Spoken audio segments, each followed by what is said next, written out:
today's St. Stanislaus College today, the School of President Ali. Mr. Clerk. Presentation of petitions, presentation of papers and reports, etc. Reports from committees, oral questions without notice, questions on notice, statements by ministers including policy statements, personal explanations, request for leave to move the adjournment of the National Assembly on definite matters of urgent public importance, motions relating to the business or sittings of the National Assembly, and move by minister, introduction of bills, public business, government's business. Before we go into committee,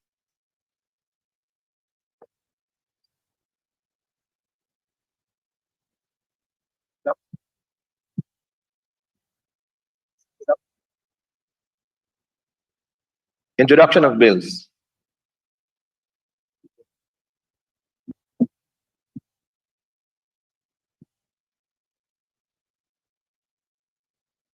Honorable Minister of Public Works.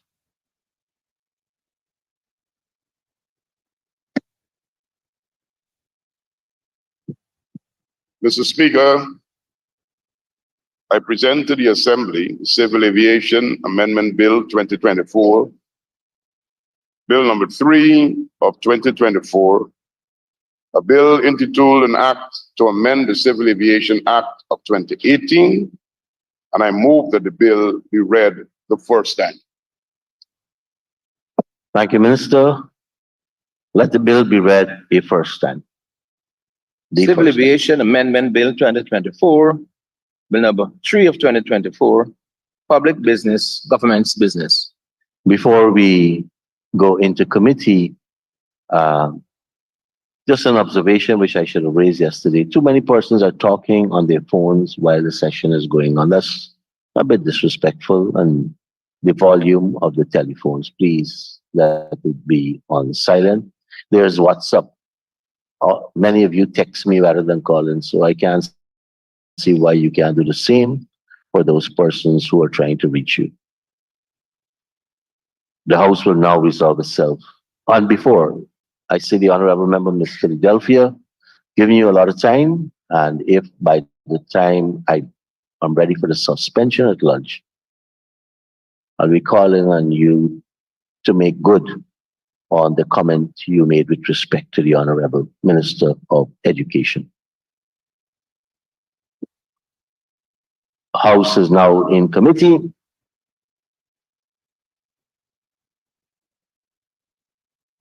And I invite the Honorable Member, Minister of Education, Priya Manikchan, and her team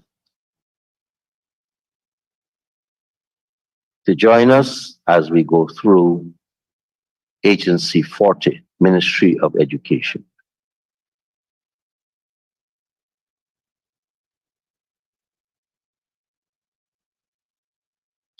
You were talking to the image.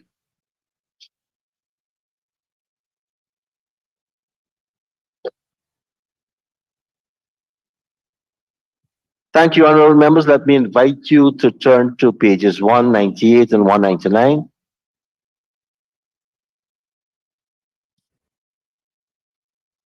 And I propose the question that the sum stated for Agency 40, Ministry of Education,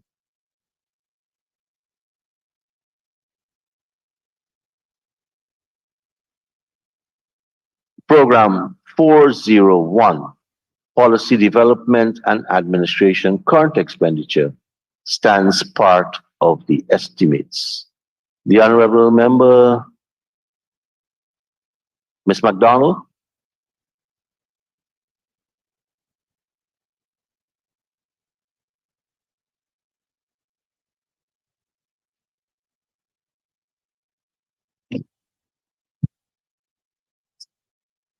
Thank you, Mr. Speaker. Let me just find these pages, please. Go ahead, Honorable Member. Mr. Speaker, on the program 1, 401, 2023. We've seen there, instead of having an increase in 2024, on the line item 6111, administrative, instead of an increase, we're recognizing that there's a decrease. And we'd be happy to have the minister share with us what was the reason for this decrease on the Honorable Minister. 111. 3 members of staff retired, the registry supervisor, the accountant, and the chief schools welfare officer, with salaries that amount to the reduction. Thank you, Minister. Honorable Member Ms. MacDonald. Mr. Speaker, on the line item 6116, contracted employees, we're seeing there in 2023, we had 95 contracted employees. In 2024, there is 159. And we're wondering whether the minister would be kind enough to say why the increase and that huge increase, and whether it wouldn't be a good thing for us to have permanent staff rather than contracted staff. Honorable Minister. Well, I thank the member for that question. We have 64 new appointments to serve the children of Guyana. The PPPC government has always believed in giving people a choice, whether they want to be under fixed establishment or as contracted employees. And we usually heed the request of persons. I am sure you too believe in giving people a choice and not forcing them into one type of employment or another. Thank you, Minister. Honorable Member Mrs. MacDonald. Mr. Speaker, could we have the minister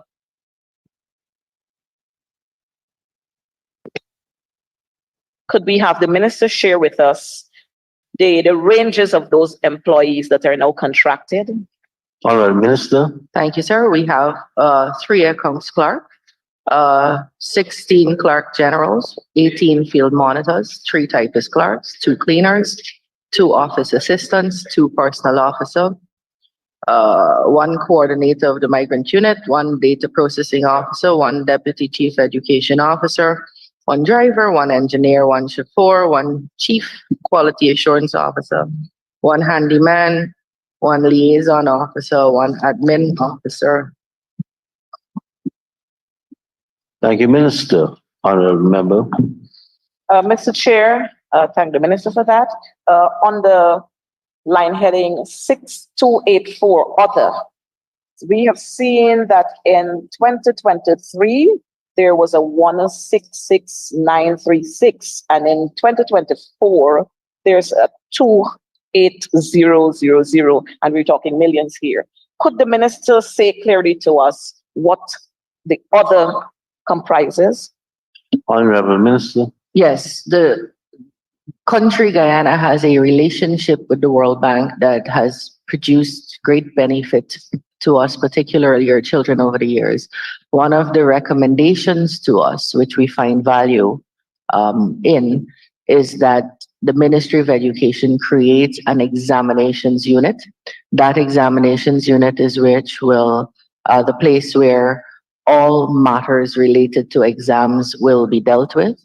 I'm happy to say that we have done that. And so this money, which was spread across various lines ordinarily, are now concentrated in one place, hence the increase. Thank you, Minister. Honorable Member. Thank you, Mr. Chair. Mr. Chair, we have on the line item 6291, national and other events. So we have other, and then we have national and other events. Would the minister be kind to say to us what these other would entail? We understand national, but we would want to find out what this other entails. Honorable Minister. This is where it is under this line that we would do things such as host the Caribbean Examinations Council when they choose our beautiful Guyana as their destination for regional awards. It is the line item that we would do national sports, where we have a lusty relationship with the Guyana Teachers Union and the teachers and the students across the country. It is the line item where we would cater for things like International Women's Day, where we'll celebrate the women in the ministry, the backbone of education across this land, things like that. Thank you, Minister. Honorable Member. Thank you, Mr. Speaker. Mr. Speaker, we look at line item 6301, and we're talking here education subvention and grants. Could the minister clearly say to us the institutions that will benefit under this heading? Honorable Minister. The Guyana Teachers Union, Would who they gets increase a it? benefit Did you increase it? from the government of Guyana every year to do union business and pay teachers and so on when they have hardships, when they fall into hard times. I'm sure they'll be coming to you looking for some of that. CXC subsidies, National Accreditation Council. That's it. Thank you, Minister. Honorable Member. So when teachers fall into hardship, sir, the government helps through the union by this subvention. So I would invite teachers to visit their union for that help.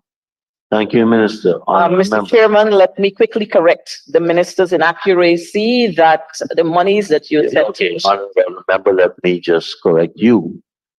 If you're going to correct the minister for inaccuracies you're imputing, if you have information that refutes, you can say you have that and lay it over, right? But if you're going to accuse the minister of inaccuracies and you want to correct, I won't allow that. Thank you, Mr. Chair. I'm guided, but we just want to know that GTU doesn't pay monies for hardship that falls under the line item that the minister is talking about. And so we move on, Mr. Chair. We move on to line item 6114. In 2023, we recognize that there was a 121 or 121 staff members, but in 2024, we have 99. And if we're talking expanding and we're talking about all the services we want to render, we would like to find out why there's this decrease. Honorable Minister. Two reasons. We have 22 resignations and we have persons moving from this line to 6116. So that catered for the increase that the honorable member asked for earlier. That's the answer, sir. Thank you, Minister. Honorable Member. Honorable Member, Mr. Ramsrup. Honorable Member, Mr. Victory. Thank Go you, ahead. Madam Chair. Madam Chair, under 6242, maintenance of building. Madam Chair, I see that there's a consistent on the budget 2023 and the revised in 23, 39 million were spent. And in 2024, I saw in the 39, there's an increase of 500,000. Can honorable minister say if this maintenance are fixed or there's additional building that will be maintained? Could the honorable member kindly ask me again? Honorable you. Member. I'm saying that there's if you look at 6242, there's $39 million budgeted for 2023. It was used up. And you also budget again in 2024 for 39,500,000. I mean, if you maintain something, that it should be fixed. So I'm asking if there's additional maintenance or is the same maintenance you did last year? It's continuous maintenance. We have beautiful wooden buildings matching the city of Georgetown, the architecture of the city of Georgetown. So every year we have maintenance of floorboards, thing on the wall, a roof, a ceiling, continuous maintenance. Thank you. Honorable Member, Mr. Mahipal. Thank you, Comrade Chairman. Comrade Chairman, I listened to the Honorable Minister keenly in her explanation for 6301, which caters for the Caribbean Examination Council, the Guyana Teachers Union, and the National Accreditation Council. And the minister was kind enough to say that the subvention to the Guyana Teachers Union which is $5 million, and which was $5 million last year, and which was $5 million the year before also. And she explained nicely, sir, that it caters for teachers to seek help and to provide in times of hardship and so on. Sir, we have a significant increase in our teaching population. And would the minister agree or explain why the sum remained the same, and if there can be a consideration for an increase from that $5 million to address the many concerns teachers may have? Thank you, sir. Thank you very much, Honorable Minister. Well, thank you for your interest in teachers. It matches ours. But this is not the only place we provide for teachers' welfare. In fact, a significant portion of teachers have asked us not to attach their welfare to the Guyana Teachers Union because they're either not members or the benefits that they get are sporadic, absent, or biased. And that has been publicly said. So this 5 million is not the only thing we give to teachers. In fact, the Chief Education Officer published a letter the last 48 hours detailing 28 actions taken over the last 2 years that are aimed specifically at improving the welfare of teachers. The Guyana Teachers Union, the teaching service in Guyana is over 13,000 teachers. The union does not enjoy the membership of 13,000 persons, and at their last election had under 4,000 persons voting and present. So it may indicate to you why it's not a sensible plan to invest all that we have for teachers in one body whose leadership has come under question by its membership. Honorable Minister, you may need to withdraw because. Thank you, Mr. Speaker. I was just going to ask. Yes, that part, last part. You've been going good so far. Good start. No? Minister? I asked you to withdraw the imputation of in the last statement which imputes. Because we can identify the person. Remember that piece of legal principle I read a few days ago? I haven't seen, there have been public commentary on this matter, sir, and I haven't seen a refuting from the body that I spoke of. But I have seen. Out of respect. Honorable Minister, please. But I've seen in our standing orders, and I have before me even the British rules with respect to the particular issue we're dealing with, which I'll read later. Withdrawn, sir. Thank you very much. Thank you, Mr. Chair, because I would have asked that the member provide the information later over in this house. Mr. Speaker, we look at the same line item. If that would clarify it, sir, I'd be happy to. Honorable Minister, please. Please. Into really when someone is speaking, you have to raise on a point of order. Not just when you feel like talking. On a point of order, which I have been applying to everyone in this house, and you're no exception. Honorable Member, Ms. McDonald. Thank you, sir. On the line item 3601 again, education, subventions, and grants. I recognize too that there is the Critchlow Labour College. Would the minister be kind to share with us, because there's a sum allocated there for the Critchlow Labour College, whether the Critchlow Labour College will be receiving their subvention this year, and if that is so, whether we could ask them to apply for their subventions that they did not get last year. Honorable Minister. Wrong line item, sir. Thank you very much. Honorable Member, Ms. McDonald. Honorable members, I now put a question that the sum stated for Program 401, Policy Development and Administration, current expenditure stands part of the estimates. Those in favor say aye. Those against say no. Ayes have it, the sum stated stands part of the estimates. Honorable members, turn to pages 200 and 201. And I propose a question that the sum stated for program 402 training and development current expenditure stands part of the estimates. Honorable Member, Ms. McDonald. Mr. Speaker, on the line item 6112, senior technical, we've seen an increase there, a huge increase from 48 in 2023 to 121 in 2024. Would the minister be kind enough to elaborate on this for us? Honorable Minister. I'd be happy to elaborate, sir. The PPPC government of Guyana has taken a position that the only way we can change for the better output at the various levels of education, nursery, primary, secondary, as well as post-secondary, would be to train more teachers and to train them at a higher quality. Having undertaken that program, we now have, for the first time in the history of our country, 99% of our teachers trained or in training.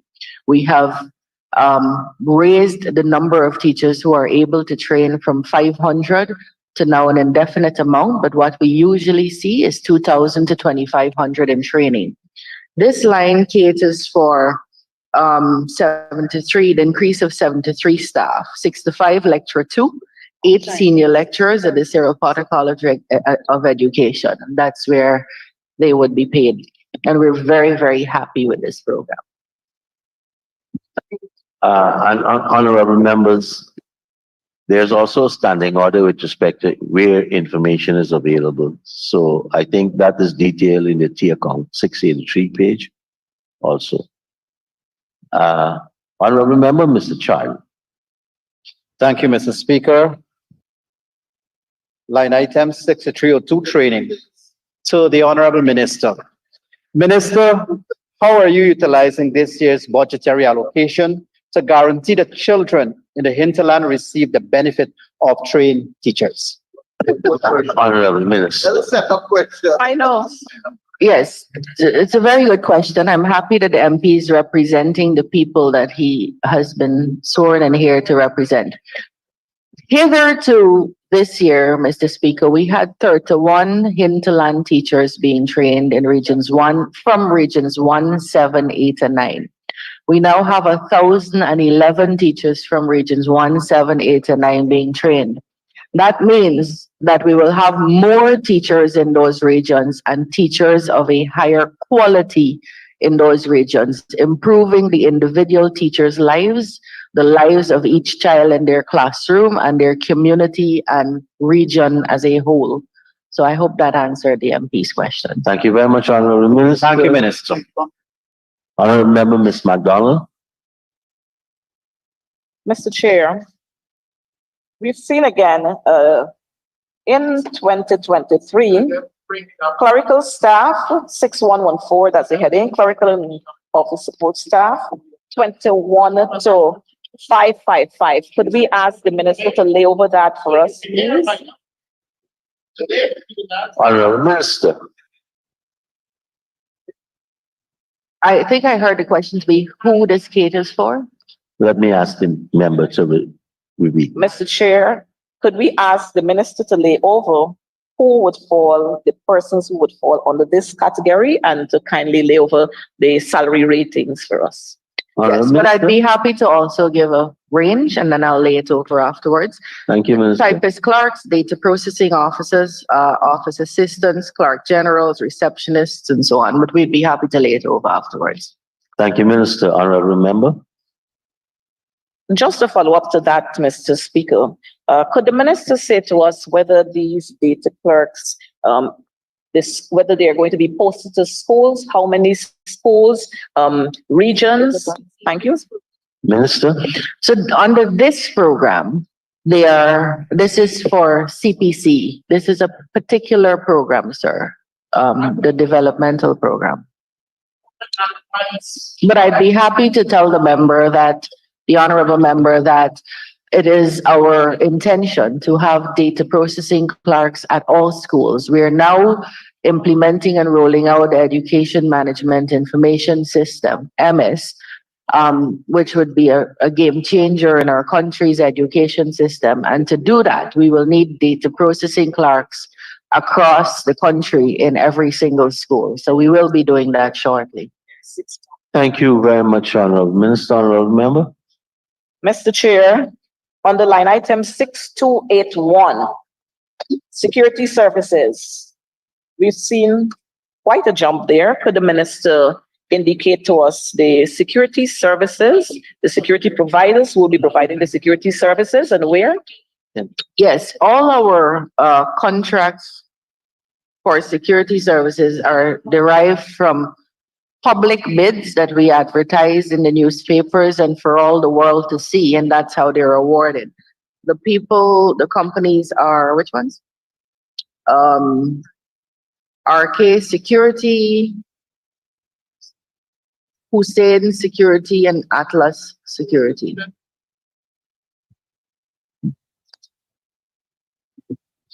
Thank you, Minister. Honorable Member, Mr. Mahipal. And then we have Mr. Cox after. Thank you, sir. Just one question here. I see under 6301, there is the subvention to Sir Potter College of Education stipends.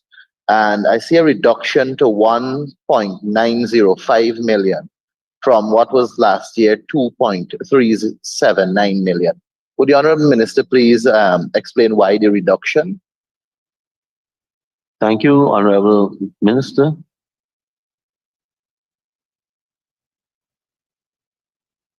So the reduction would be that we're no longer paying $12,000. So let me tell you how this is. When your party was in office, you paid $12,000 to each teacher trainee per month. What we're paying now is $104,000 to each teacher trainee per month. And so they're being paid under a different line. But I could tell you which one. Excuse me. Thank you, Minister. Under employment costs in the salary. We could sit with you afterwards and show you. Honorable Member, Mr. Mahipal. You good? Honorable Member, Mr. Cox. And then we have the Honorable Member, Ms. Ferguson. Thank you, Mr. Chair. Good morning to the Honorable Minister of Education. So Mr. Chair, line item 6112, Senior Technical. While we welcome the number of lectures for training of CPC trainees, I would like to ask the Honorable Minister if she can tell us how many of these lectures will service the training center in Mabruma, and probably by extension, Region 1.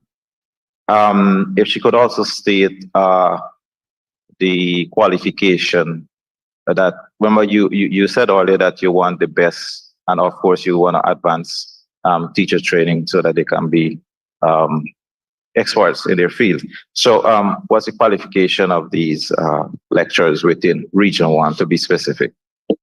So that's a really good question. Thank you for it. So the trainees from Region 1, 7, 8, and 9, many of them are coming out to Turkine.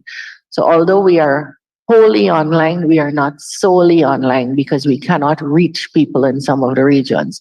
So these trainees are coming out to Turkine. In fact, they have begun to come out this week. And so they will benefit from the lecturers out here.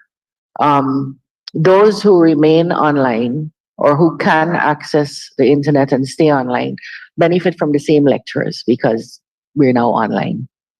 Thank you, Minister. Honorable Member, Mr. Cox.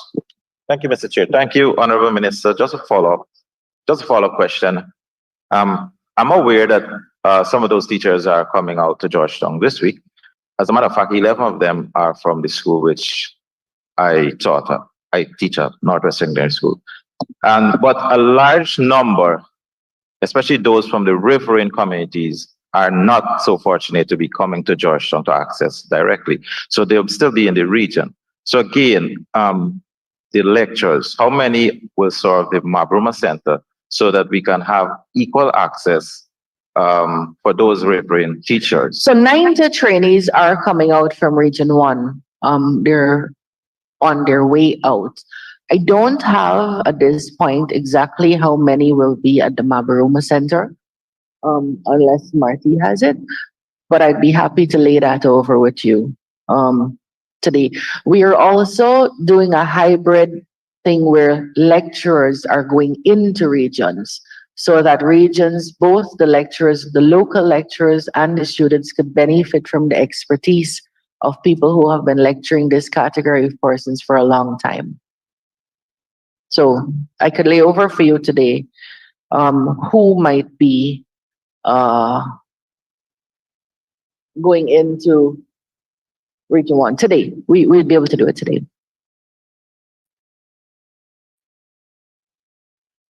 Thank you, Minister. Honorable Member, Ms. Ferguson. The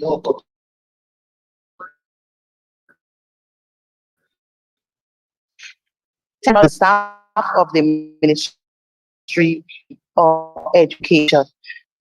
Mr. Chair, may I turn our attention? I have a follow-up to line item 6281, security services. I heard the honorable member mention the two firms that are providing services, or three, to the ministry. I think AK Security Service and Hussein Security Service. I didn't hear the other one.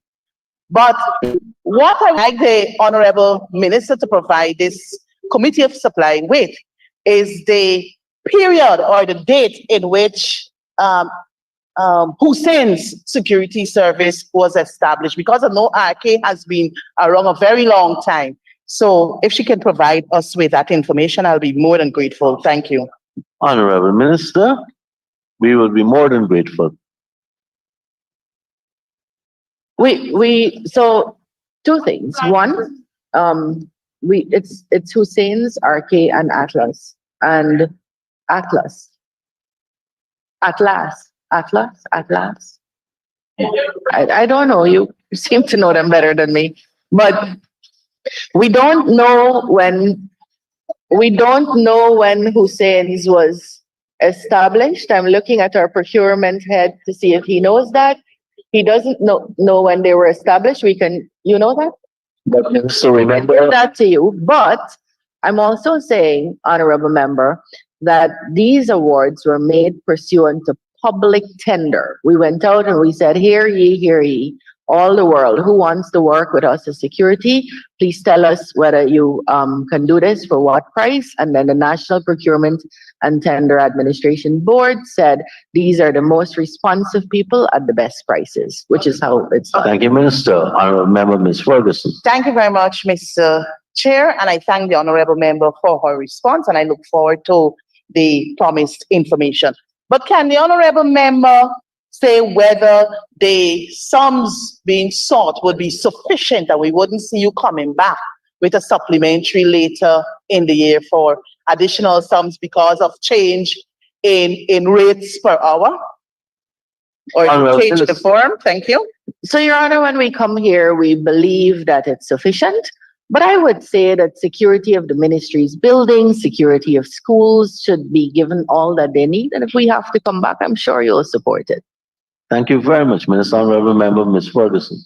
Thank you very much, Mr. Chair. Mr. Chair, can the honorable member provide to this committee the period or the contracted period for the security firms that are currently providing the services at the Ministry of Education? Thank you. Honorable Minister. It would be for 1 year, 1 calendar year at this point. Honorable Member, Ms. Mr. Ferguson. Chair, I mean, 1 calendar year is not a period. If she says to me from January 2024 to January 2025, that is a period. Thank you. Honorable Minister of Education, seems that and you ought to be the authority and the definition of a period. Yeah, sir, I think my learned friend obviously has a reason she needs this information, and just to be, not to mislead this house, could I lay that over? Because I don't know if it's February 1st or February 3rd or midnight on the 4th. I don't know, but we could lay it over for you. Honorable Member, Mr. Figueroa. Thank you, Mr. Chair. Line item 6302, training. Honorable Minister. 6302, training. Minister, you would have indicated that the ministry has seen a significant increase in trained teachers, which is indeed commendable. But with regards to this very line item, and with the use of AI, artificial intelligence has created a plethora of opportunities to enhance learning. Has the ministry taken consideration to use AI into the school system to help teachers better their craft in education delivery? And would this cater for that? So Honorable Minister. it's a beautiful question. I don't think we could escape AI integrated into education, given the direction and trajectory of the world. How we do that to maximize results and to even as we teach our children about plagiarism and how that would not inure to their benefit, is something that many of us are studying across the region. What we have done is expanded our ICT access across schools. So now all our secondary schools have a computer lab. All our primary schools are going, most of our primary schools are outfitted with computer labs. We're even actually moving to the point where we have more than 60% of our secondary schools with smart classrooms. And we're moving to the point where we want to have smart schools where every classroom is connected. That is going to be a beautiful Guyana that will have to, and we don't have to do it one or the other. We can do it simultaneously as we study how we incorporate AI into education, which is not something we'd be able to stop anyway, given the trajectory of the world and AI. How do we build out the infrastructure so that people could use that constructively? That's the undertaking. Thank you. Thank you, Minister. Honorable Member, Mr. Figueroa. Thank you. And I appreciate the response. And COVID had presented many disadvantages, but also advantages, especially in the education sector. More teachers were exposed to using IT, information technology, to teach. But the need for more training is still needed in the sector. So would this line item also aid in regards to continuing the IT training for a wider cross section of teachers, not only at the secondary, but as far down as the nursery level? Honorable Minister. So thank you very much. I did hear somewhere in the debate someone making a substantive part of their presentation that we were not COVID ready were it to be something we had to face again. And that is the furthest thing from the truth about the Guyana education system. In fact, we were the first country to get out back into physical face-to-face classroom. We were the first and remained in the Caribbean. We were the first and remained the only country in the Caribbean that could deliver all of our lessons from nursery to grade 9 on a channel dedicated to education, the Guyana Learning Channel. We are the first and only country in the Caribbean that has a dedicated radio station to teaching and learning. We were the best responding country in the Caribbean to something called Pro Futuro, a Spanish program where all of our teachers, 100% of our teachers, were offered training for free. Well, free to them, cost us some, in innovation and ICT. We are one of the few countries in this hemisphere that has all of our subjects in nursery, primary, and up to grade 9 as worksheets that are available online also. We have established a robust website that has, where every parent, teacher, student has access to these items, all of the products that we have produced. We have written our own textbooks so that it's now cheaper for us to provide it. And we have bought textbooks from persons who wrote locally. So we now have rights to reprint. So I think Guyana, while we would never like to see the kind of shutdown we had in COVID, is easily the country in this part of the region that is best prepared for that kind of shutdown. That is never to say that we don't understand the value of a teacher in front of the classroom. Now, do we need further training? What we learned in 2020 is very different from the needs in 2021, in 2022. In 2020, we weren't talking AI.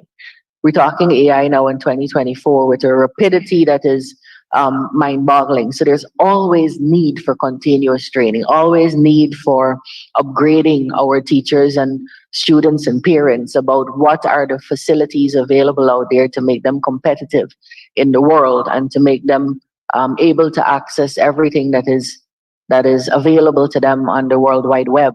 And so to answer you in one sentence, absolutely, there is need for more training. To answer you again, this budget provides for that.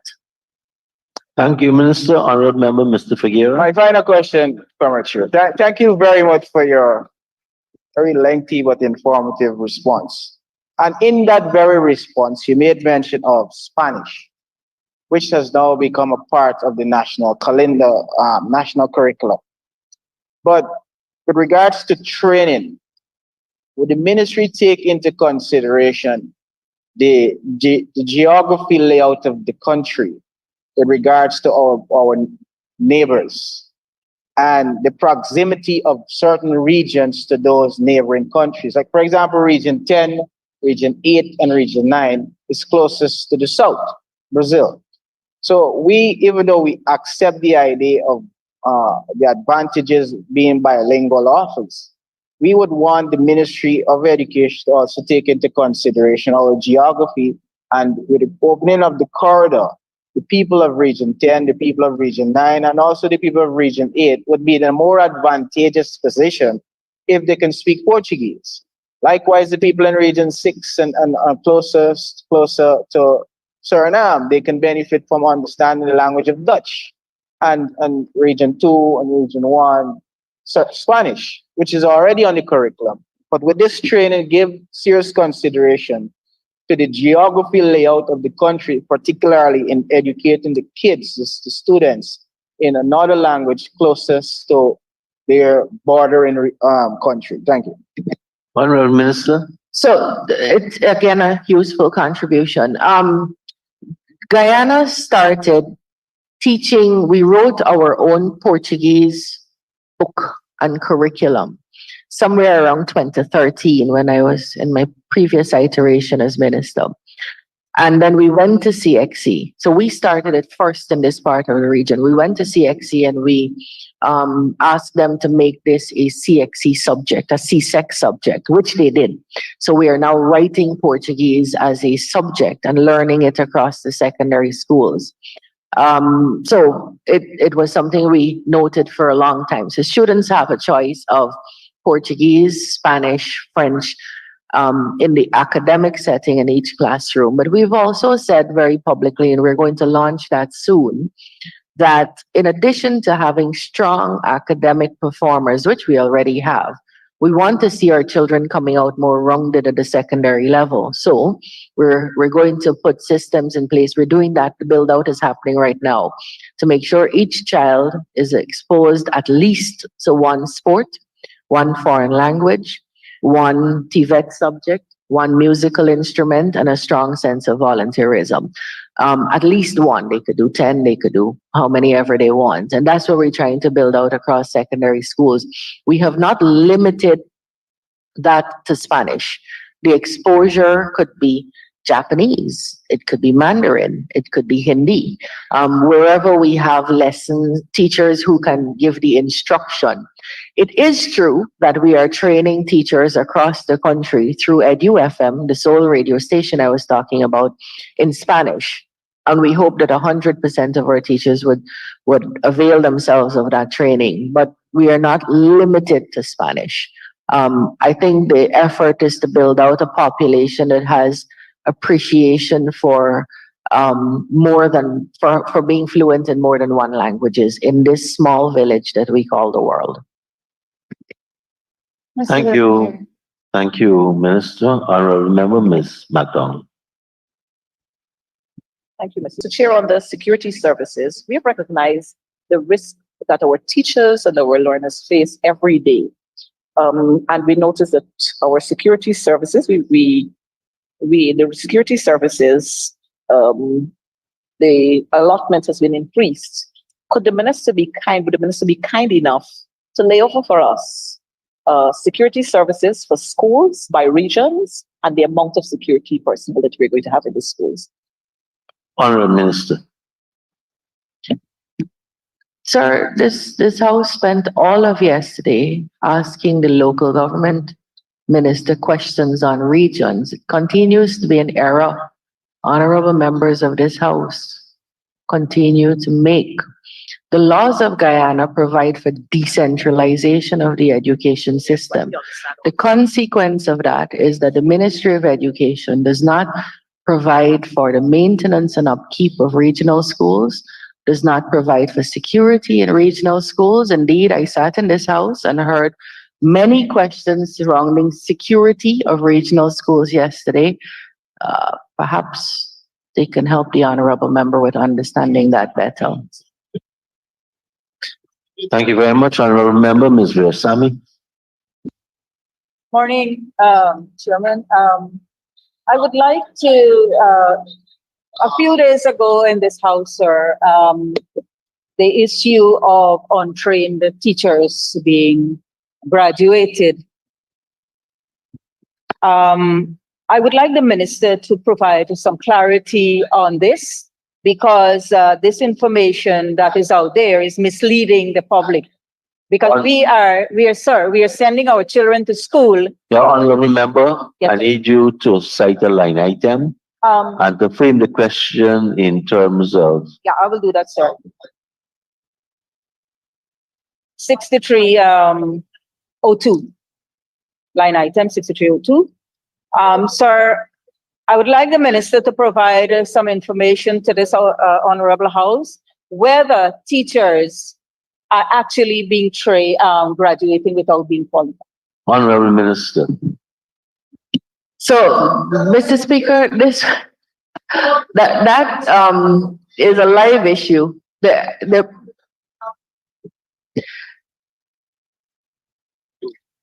this Cyril Potter College of Education is an institution of great repute. In fact, all over the Caribbean, all over the world you go, you can find Guyanese teachers who are hailed up for being excellent educators. And they come out of the Cyril Potter College of Education. So we have to be very careful when we fling around those kinds of disreputable statements that would bring all of our teachers into disrepute. We did not, I am advised by the Cyril Potter College of Education that we did not graduate any teacher who did not complete the course of study as recorded in their curriculum and in their requirements for graduation. But I do look forward to the list that the honorable member is going to provide later today of any, all, or even one such teacher. And we will take the action if there's any teacher who graduated without completing their course of study, because we will not let the Cyril Potter College of Education suffer from anyone who graduates without having completed their course of study. Thank you very much, Mr. Honorable Member. Ms. McDonald. Mr. Speaker, security is indeed important. And while we understand that our security has been decentralized because they are in the regions, we have a sum that is allotted under this heading here. And since the minister is refusing to give this to us. Honorable Member, please. No, I must stop you using the word refusing. She answered the question, so you can't say she refused. Mr. Speaker, I asked the questions, and I asked the honorable minister lay over that information for us. Whether you, and this is showing that there's no unity amongst the sectors. And permit me to say that, because if we can't get some information, then something is wrong. Whether it has been argued yesterday, there is a sum that is allotted here today. And I don't understand why the minister can't play over for us. But I'm hoping, I know that all of Guyana. Remember, you asked a question with respect to the allocation in relation to the regions. The minister answered it. No, sir. I give you an opportunity to go back to the head to formulate another question specific to this allocation. If you don't have that, I will give the minister an opportunity to comment on your comment. Yeah, so this line item, Mr. Speaker, does not cater for schools. It caters for NSERD. It caters for CPC. This is a different program. Perhaps the member would benefit from training on how to read the budget, sir. Thank you, Minister. Honorable Member, Ms. MacDonald. Thank you, Mr. Speaker. Mr. Speaker, while we understand that the security services, if the minister had answered the question earlier when it was asked by my colleague, then there would have been no follow-up on that question. Mr. Speaker, we move to item 6292, dietary. And I recognize that there were some comments about somebody needed to stop spending a lot of money on dietary. But here we recognize that on the dietary, we've moved from 191 to 215. Could the minister say to us what this dietary entails? Honorable Minister. Yes, we are very happy. So let me be very clear, unapologetically so. We are very happy to increase money to feed the hinterland students who are coming out to stay at the dormitories here for training at the Cyril Potter College of Education. There's no reduction, sir. There is an increase of $23 million. And so, I don't know. So these are meals, sir, for our hinterland teachers who are coming out to be trained, because we love training teachers of the hinterland and feeding them well. Thank you very much, Honorable Minister. In our new CPC dorms, which have been recently rehabilitated. Thank you very much, Minister. Honorable Member, Ms. Finance. Thank you, Mr. Chair. Through you, sir, could the Honorable Minister say, and this is a follow-up on the response for line item 6302 with training. I did note the Honorable Minister say that we have currently 90 teachers coming out, traveling out to be trained and so forth from Region 1. And I know that the Honorable Charlie was asking about the other hinterland regions as well. My question to you, Honorable Minister, is whilst these teachers are out training, what is the operating system at the schools within the regions? And I ask specifically because of the situation in 2023 with students being left unattended. So has there been any revised guidelines from the ministry put forward to the schools so that when teachers are out training, the students are not left unattended? It's a question we're struggling with. So here's the thing. There's been such a dearth of training hinterland teachers. Like I said, 30 in regions 1, 7, 8, and 9 in 2019 versus 1,011 now. That if we were to apportion and give quotas about who could come out, the place that most needs it, trained teachers, which is the hinterland, would be the place that suffers the most because they have the most untrained teachers. So the battle philosophically at Central Ministry is, do we continue to leave untrained teachers in the classroom as babysitters? Because I know what you're talking about. Or do we bring them out, train them, and send them back in? When do we bite the bullet? How much of this bullet should we bite? And so that's a question we are also grappling with. We have entire schools. It would have helped if more teachers had come out and been trained, even in small pieces. We have entire schools which have staff of 100% of the teachers untrained. Now, which one of those do I say, you can't come this year? You should come or you shouldn't come. So we're looking at devising ways. We have some rivers in some schools in the Barama River where we would have, if we were to bring out all the untrained teachers, is everybody coming out? So how do we provide education for them in the meanwhile while these teachers train? And what is the balance? Is it better to have 2 years of untrained teachers because they came out to train, of the entire school coming out to train, or one teacher coming out? What would be the value of that one teacher going back in, and how long would we take to see the results of training? I think at this point we're leaning on the side of biting the bullet and training everybody, so that we start seeing results. And we speak of results and numbers and percentages. It's really lives we're changing.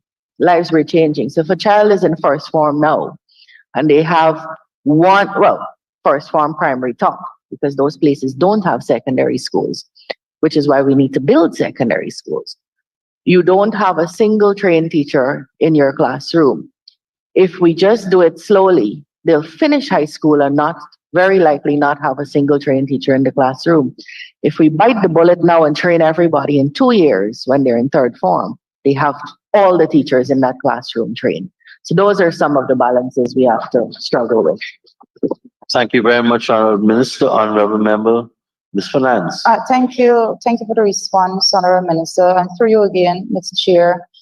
Has there been any consideration at the level of the ministry? And I want to just go back to, we did have a system in place coming out of the COVID-19 pandemic with the complete closure of schools. We did have a system in place in which students went to school on like 3 days per week and so forth. I believe that, I'm asking then, has there been consideration for these schools so that we do not have unsupervised children in the school? Because it's a really dangerous situation.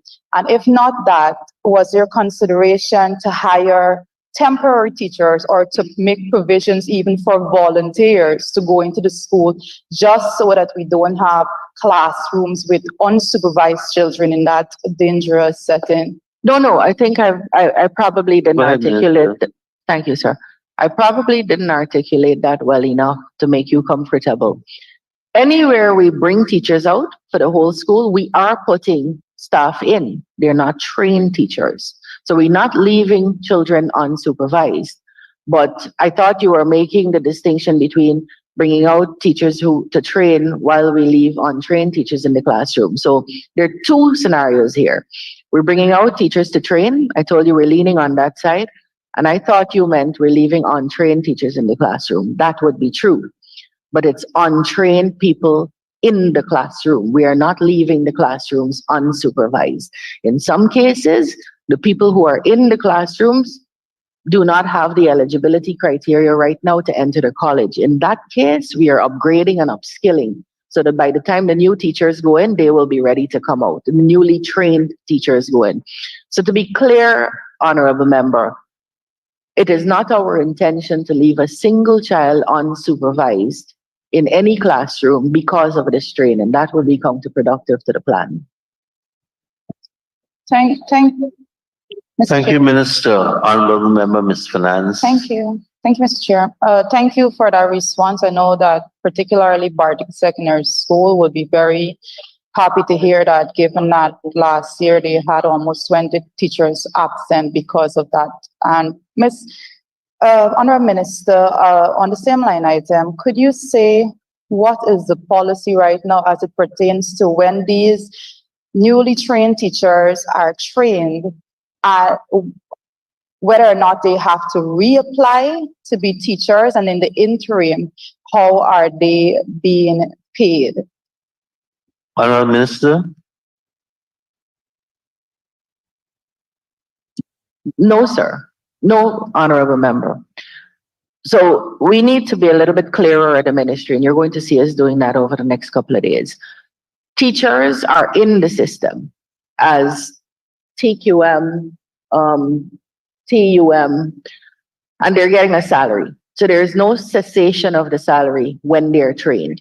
What we do is when you train, you have to upgrade now to a trained, qualified mistress or master, and your salary is upgraded. That process used to take long when it was 200 teachers. We're now giving the TSC and the school board secretariat 2,000 teachers, and they haven't yet grappled with how to do that quickly. We have to change that, and we will change that shortly. But the salary doesn't stop. The upgrade is what takes a little bit longer. It shouldn't, so we have to fix that.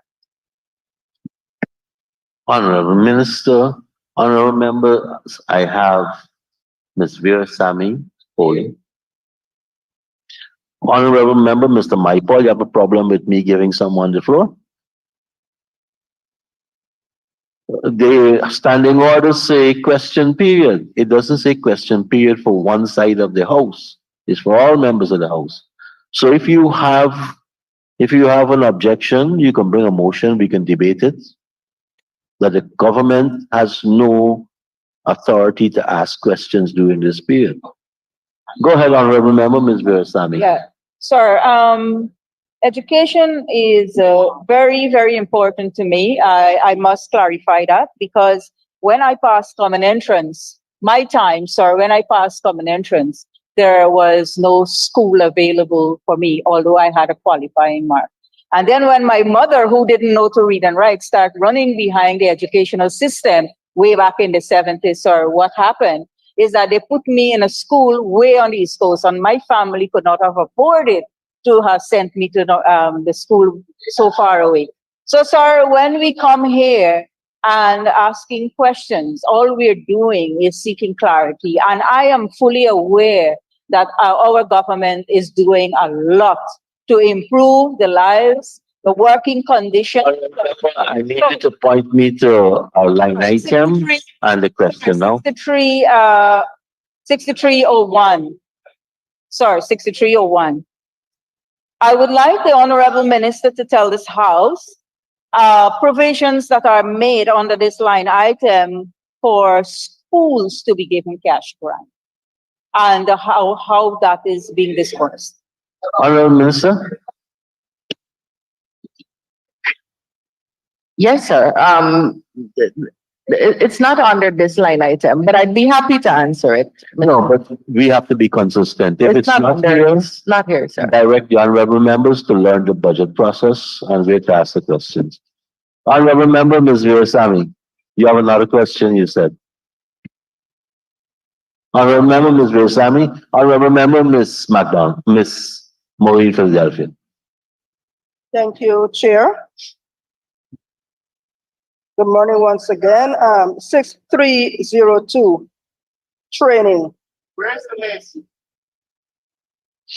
I recognize that there are social issues at our secondary schools.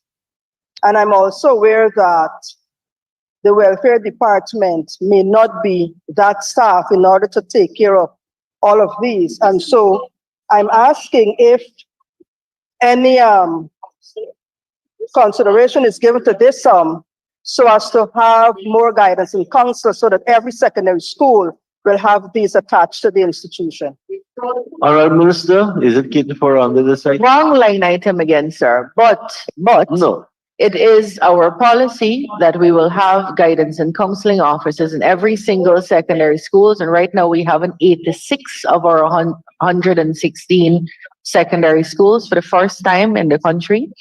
Where we do not have guidance and counseling officers, it is because there are none available in that part of the country who can go into the schools and do that kind of work. But this is not the line item for it. Honorable members, I know with education and training, we've had 5 budgets in this house, even for the first timers. This is the 5th budget. We had 4. And I'm very perturbed with people manufacturing questions on their feet. Prepare for your questions, because if you don't prepare, then you're going to prepare to fail and get yourself embarrassed. Honorable member, Ms. McDonald. Thank you, Mr. Chairman. Again, Mr. Chairman, under line item 6321, subsidies and contributions to local organizations. I did requests of the minister because I'm noticing there is the Critchlow Labour College there, and a sum that is stated $15,500,000. Is the Critchlow, would it be appropriate for the Critchlow Labour College to apply for that sum this year? And if that is so, is the sum for last year that was slated in the budget still available for them? There's Wrong line information item. in 471 too. Wrong line line item again? sir. Okay, ditto. I Wrong. remember clearly, we have exhausted the question under this head that people are prepared for. I am putting the question that the sum stated for program 402, training and development current expenditure stands part of the estimates. Those in favor say aye. Those against say no. Ayes have it, the sum stated now stands part of the estimates. Honorable members, please turn to pages 202 and 203. And I propose the question that the sum stated for program 403 nursery education current expenditure stands part of the estimates. The honorable member, Ms. McDonald. We're at nursery. Honorable member. Okay. Nursery. Program 403. Honorable members, please give the Honorable McDonald, who was prepared properly for this session. Thank you, sir. We are on the line item 6111, administrative.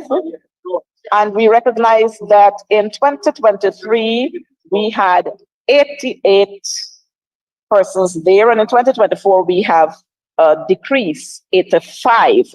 Could the minister state whether this decrease was by resignation, death, or otherwise? Minister. The decrease is due to the retirement and transfers of 3 staff, which include 2 graduated headmasters, mistresses, and transferred GSAM. Thank you very much, Minister. Honorable member, Ms. McDonald. Sir, on the line item 6113, other technical and skilled craft skills, we recognize that there has been a huge increase from 66 to 87. Would the minister be kind enough to lay that over for us? Honorable Minister, your kindness required. Well, not the names. Is the honorable member asking for the names of the 21 new trained qualified mistresses that we have employed? Yeah, but we have had a principle on naming people. So don't or do? Don't. Okay. So No, we just ask that you lay that over. lay what over? It's 21 new appointments. If I can't lay over the names, then I'll just be giving you a page that says 21 new appointments. Thank you, Madam Minister. Thank you. Honorable member, Ms. McDonald, another question. 6291, sir, we recognize national and other events. 6291, could the minister indicate what those national and other events would entail on the nursery? Honorable Minister. Yes. Mashramani Education Month, Independence, World Teachers Day, Amerindian Heritage Month, Agricultural Month. Celebration of those events. Thank you very much, Minister. Honorable member. Mr. Chair, so it means that we are going to, could the minister say to us whether we are going to have separate events for, especially World Teachers Day, for nursery, primary, or is it going to be a combined effort? Honorable Minister. Benefits from program budgeting. So it doesn't mean it's separate events. It means it appears on a separate page in the budget book. And it's but the nursery school and the primary school in the same compound could have the same event, but it's catered for budgetarily under another program.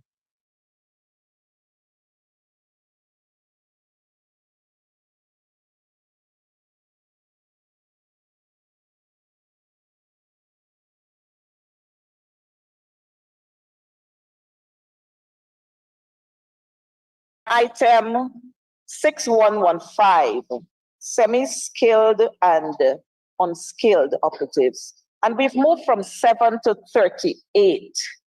Could the minister share with us this huge jump and why and where they're going to be? Honorable Minister. Yes, sir. The University of Guyana has established an early childhood center where it's supposed to be the model for how we teach and and how we perfect our methodologies to our changing nursery population. And we've hired 31 teacher aides attached to that program, and this is where they're catered for. Thank you very much, Minister. Honorable Member, Ms. MacDonald. Thank you, Madam Minister. Again, we see contracted employees. Could the minister share with us? We're moving from 90 to 110. Could the minister share with us? Yes, Honorable Minister. happy to, Your Honor.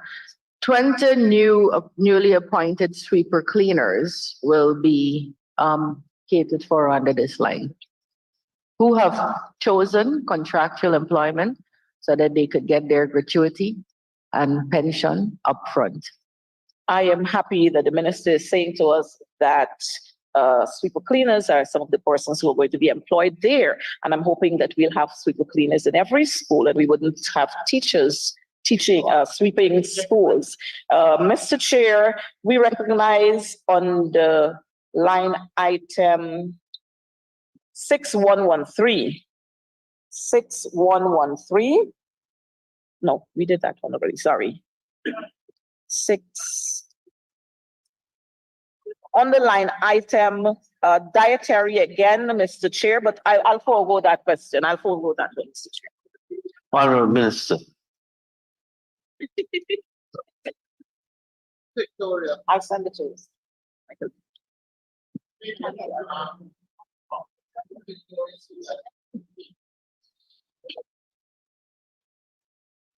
Honorable Member, Ms. Ferguson.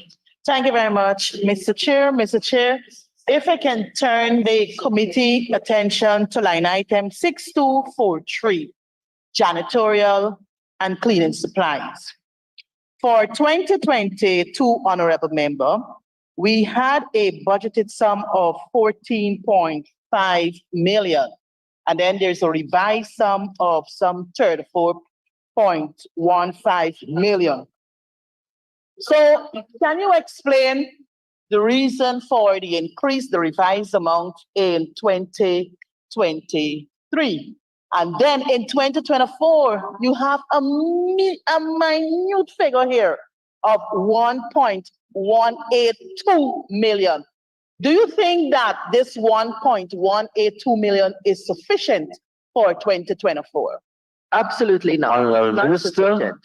Thank you, sir. But what happened is before we catered for a centralized distribution of janitorial and cleaning and so on. So we bought centrally the Dettol and the bleach and the soap powder and so. The teachers said to us that that wasn't satisfactory. They wanted some say in what they purchased, in what quantity, and what brands and so on. So they wanted some autonomy in how they prepare their classrooms: chalk, cardboard, teaching aids, staple machine, paste, glue, scissors, and so. So what we decided to do for our teachers is to give them a grant to purchase their own material. And so where before janitorial was here, it is now under the school grant. So that's why there's a reduction here and an increase in the school grant line. It's under 6301. Thank you, Minister. Honorable Member, Mr. MacDonald. Sorry. Go ahead, Honorable Member. Honorable Member, Ms. Ferguson, you have a follow-up? No. Honorable Member, Ms. MacDonald. Sir, on the line item 6224, print and non-print materials. We recognize that in 2024, there has been a decrease. Could the minister share with us why the reason for this? Honorable Minister. There's no decrease here, sir. Thank you, Minister. Honorable Member. Did the honorable member say 6224? Mr. Chair. There's no decrease here, sir. Mr. Chair, I know. there's been an increase there. Could the minister share with us what this increase entails and where are we going to have these increases going? Honourable Minister, for the princely increase of $379,000, what is that? For workbooks for the early childhood learners, sir. Honourable Member Ms. McDonald.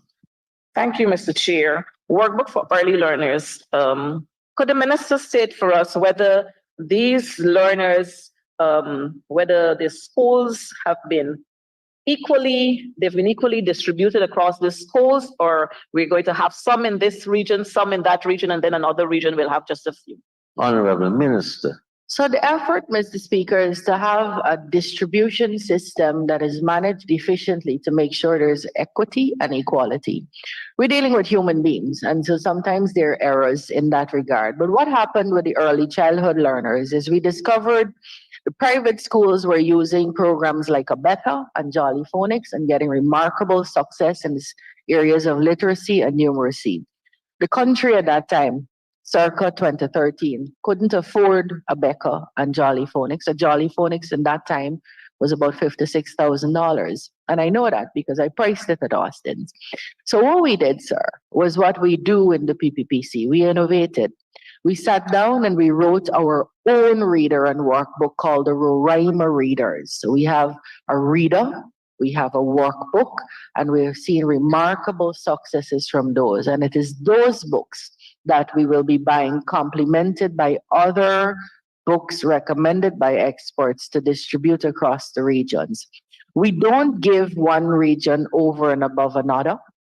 We try very hard to make sure that every region gets the same thing. If there are errors, we'd be happy to receive where there are shortages, and we have asked schools for those, and we will meet those shortages. If the honorable member in her walkabouts finds out that any school doesn't have something, she should get that information to us, and we'd be happy to replenish. Thank you, Minister. Honourable Member Ms. McDonald. Thank you, Chair. And of course, we'll be happy to help like we've been doing all along. Mr. Chair, line item 6283, which deals with cleaning and extermination services. We've seen a decrease in 2024. Is this an indication that we no longer need to have cleaning and extermination services being done in schools or other educational facilities? Honourable Minister. Sir, there is no decrease here.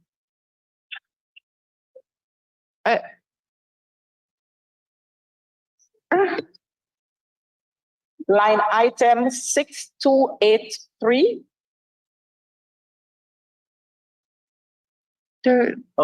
Clearly. There's no decrease here, sir.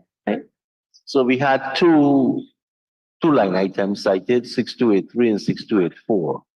And when I check my page, unless we're having a Mahi Paul moment, it says increases in both, right? On neither line item is there a decrease, sir. Yeah. That's what I'm saying. Honourable Member Ms. McDonald. Honourable Member, I think we are now manufacturing questions. So let's put a question that the sum stated for program 403, nursery education current, stands part of the estimates. Those in favor say aye. Those against say no. Ayes have it. Sum stated now stands part of the questions. Honourable members, I personally feel embarrassed with some of the questions. Personally. Honourable members, I now ask you to turn the page to pages 204 and 205. And I propose a question that is sum stated for program 404, primary education, current expenditure stands part of the estimates. The Honourable Member, Ms. McDonald.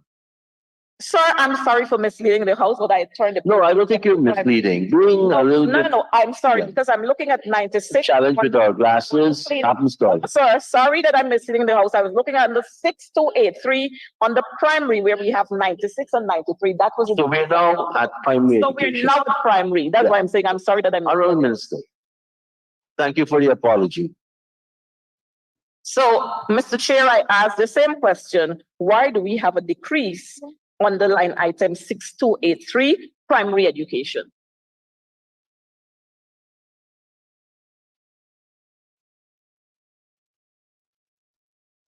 Honourable Minister. There is a decrease by $3 million, sir. And we believe this is going to work for the cleaning and extermination. It's a $3 million decrease, Mr. Speaker. Thank you, Minister. Honorable Member, Ms. McDonald. Sir, we're just trying to find out why we're having that decrease of $3 million, because we're dealing here with cleaning and extermination services. Why we're having that decrease? Is it that we don't have much cleaning to do? Honorable Minister. So there's a decrease over budget, but there's an increase in how much we spent. Sorry, there's an increase in budget, but a decrease in how much we spent. Mr. Speaker, this is cleaning and extermination. We're giving schools grants. We suspect, we hope, that many of these things that we had to grandfather in will allow schools some autonomy to do these things in their time, at their speed, to their quality. And so we believe this is going to do it. It's a reduction of $3 million. We don't believe it's going to hurt us. That's the explanation. Thank you very much, Minister. Thank you, Mr. Member Chair, and McDonald. I would suspect that we're manufacturing some answers now. But Mr. Chair, on the line item 6111, we've seen a huge leap there from 261 on the administrative to 286. Would the minister be kind to share with us that increase? Honorable Minister.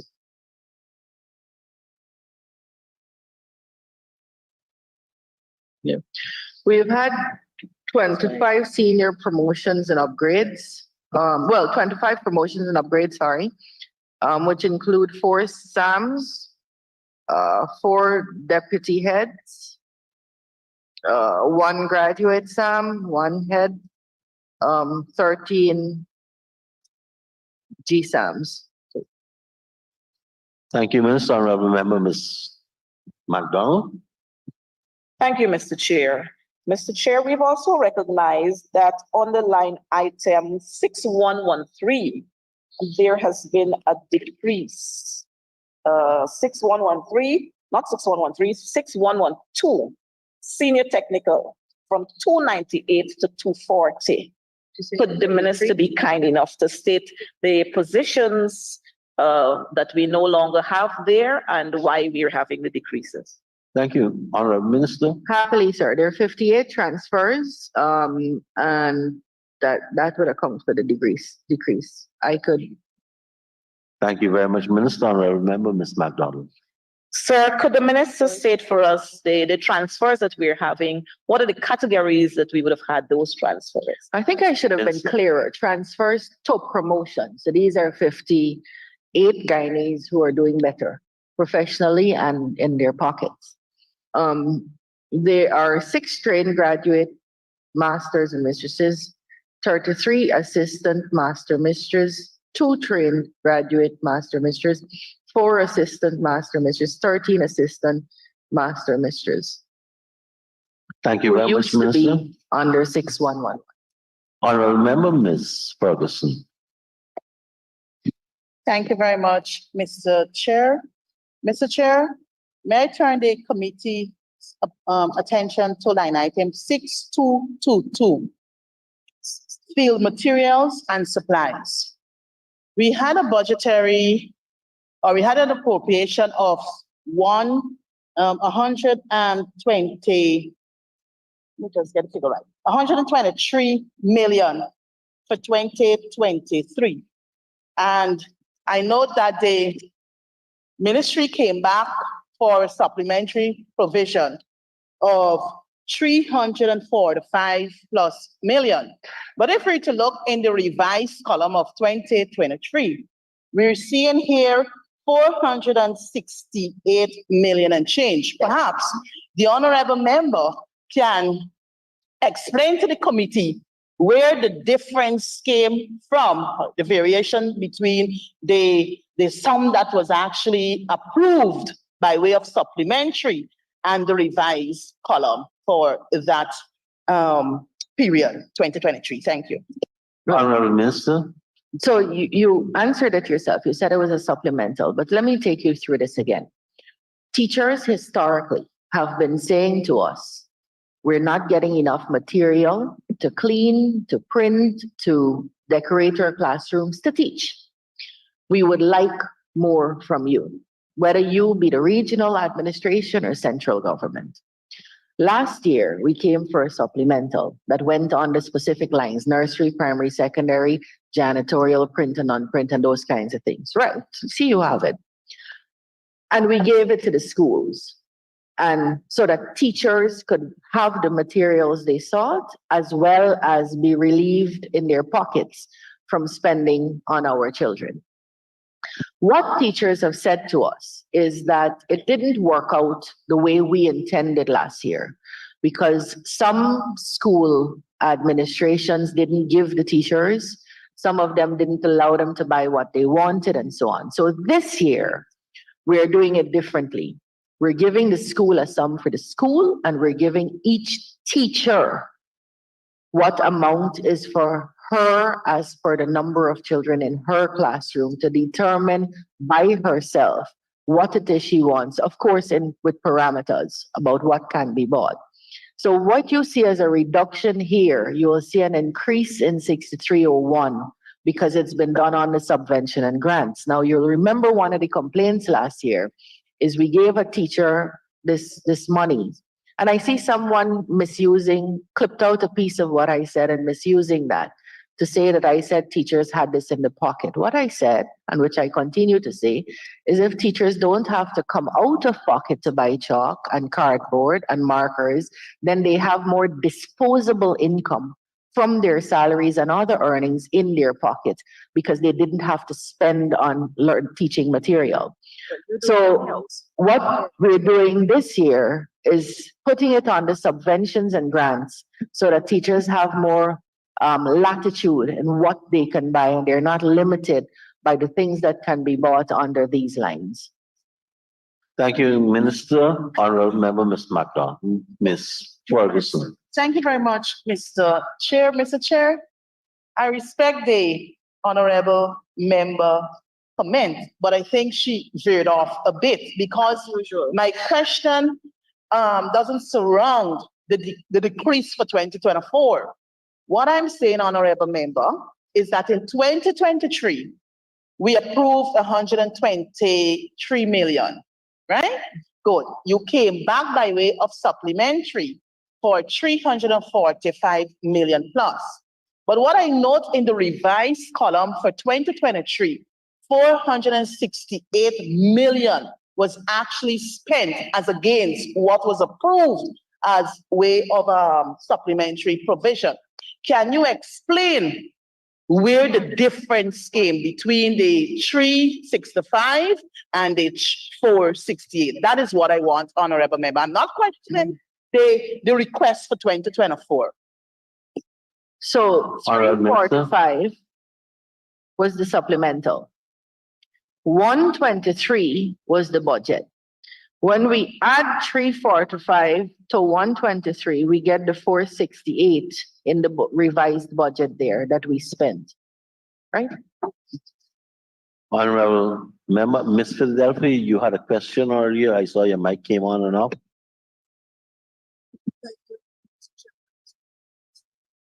Oh, sorry. Honorable Member, Ms. McDonald. Mr. Chair, on the line item 6255, maintenance of infrastructure. Maintenance of infrastructure. Could the minister share with us the sums that we're having there and the huge, that jump that we're having there?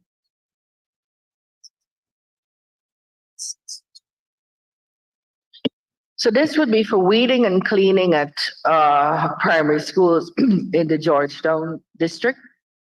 And we have 28 primary schools in the Georgetown district. I could list them. Thank you.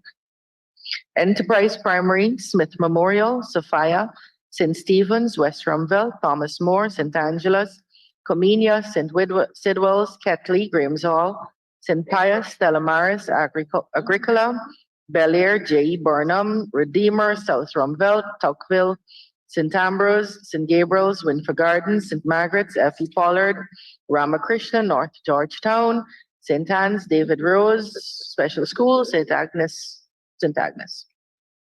And that would be 28 schools. Thank you, Honorable Member, Ms. McDonald. Thank you, Honorable Minister, for going all the way down rather than laying that over for us. But Mr. Chairman, we would want to ask on the 6242, maintenance of buildings, 6242. Could the minister clearly say to us buildings?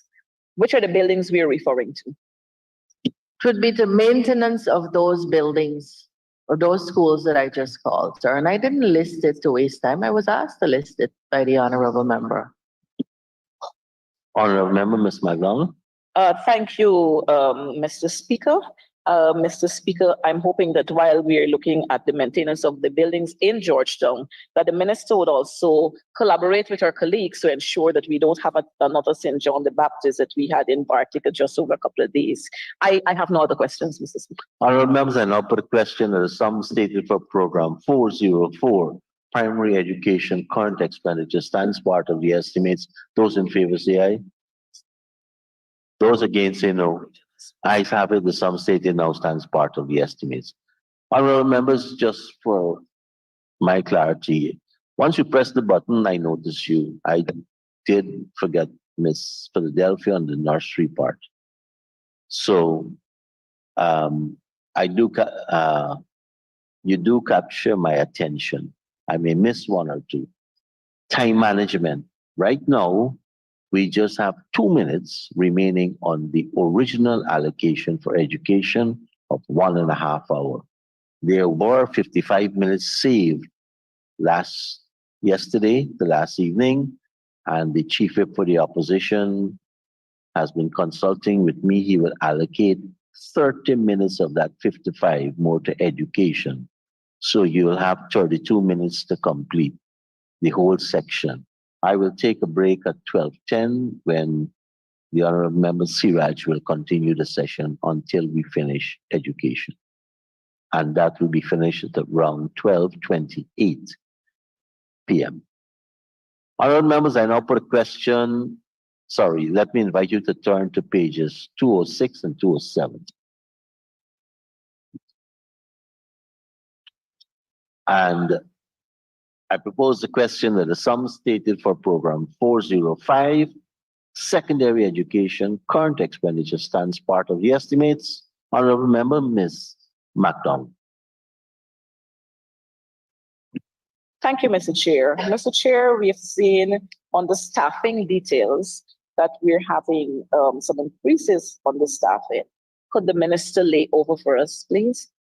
Staffing Minister, on the administrative, senior technical, other technical and skilled craft, and semi-skilled and unskilled. Could the minister lay over for us, please? Minister. So, Your Honor, you'd have to guide us here. We have like 4 to 6. If I were to lay over, it wouldn't be names. If we're complying with the order or the practice. Categories we're asking for. We ask for categories, Madam Minister. Honorable Minister. Yes, sir. We'd be happy to lay over the 4 to 6 to TQM. Thank you. We really have to go paperless sooner rather than later. I agree. Honorable Member, Ms. McDonald. Thank you, sir. Sir, under the heading 6291, national and other events. I guess we'll hear the same things again, but we've seen some increases there. And so we'll be happy for the minister to share with us national and other events on the segment. Honorable Minister. Sir, this is an increase by 337,000, but I'd be happy to do it.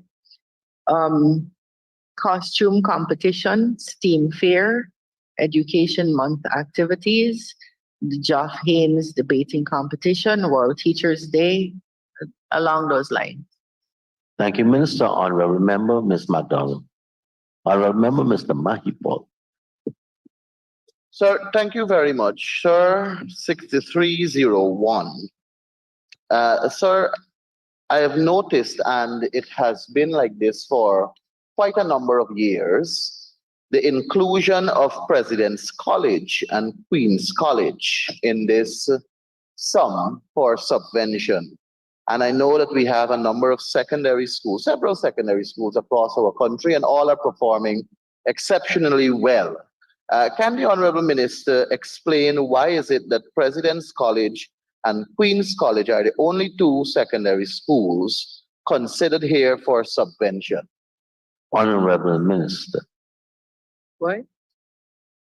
So when the President's College came about, sir, there was the President's College Act, which is a law in our country, and it catered for some sort of autonomous management, which we know happened. And then other schools that were run by boards started rising up because there's a benefit of schools being run by boards. In fact, we want all our secondary schools to be board schools. So historically, those two schools, I think UC might have been the first board school to come on and benefit from this subvention. And we never did any more. And I say we very loosely, transcending ministers and governments. The schools themselves would tell you, for example, Queen's College, that this subvention really only pays their salaries. We don't pay their salary. They have to get everything they need out of that subvention. And so the benefit of giving a subvention is in question now about whether the autonomy that was expected from it has been achieved. Some schools would argue no. Thank you, Minister. Honorable members, I now put a question. Honorable member, Ms. MacDonald.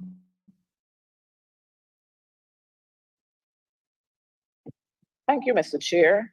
Mr. Chair, on the line item 6255, maintenance of other infrastructure. Could the minister share with us the schools that would fall under that item? Honorable Minister. That would be 33 secondary schools and 5 practical instruction centers.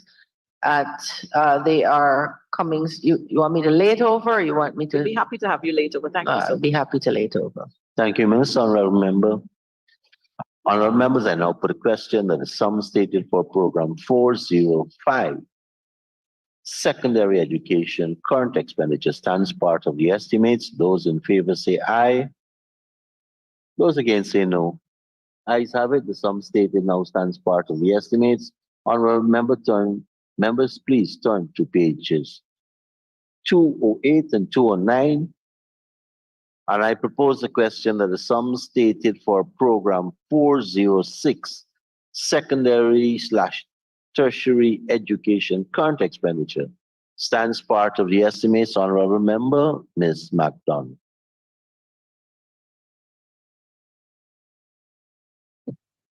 So I prefer not to ask any questions under this heading. Honorable members, I now put a question that the sum stated for program 406, post-secondary/tertiary education, current expenditure, stands part of the estimates. Those in favor say aye.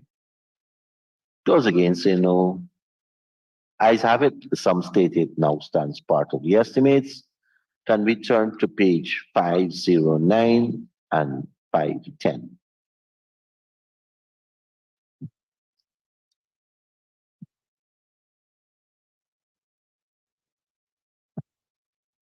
Honorable members, I propose the question that the sum stated for program 401, policy development and administration, capital expenditure, stands part of the estimates. The honorable member, Ms. MacDonald.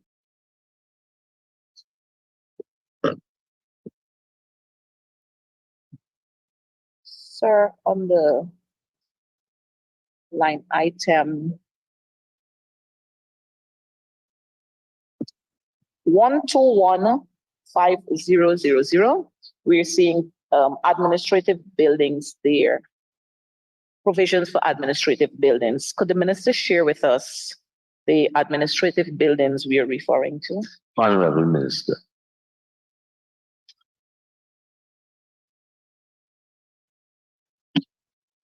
UNESCO, the book distribution unit, the MOE annex. Yes, those three. Thank you, Minister. Honorable Member, Ms. MacDonald.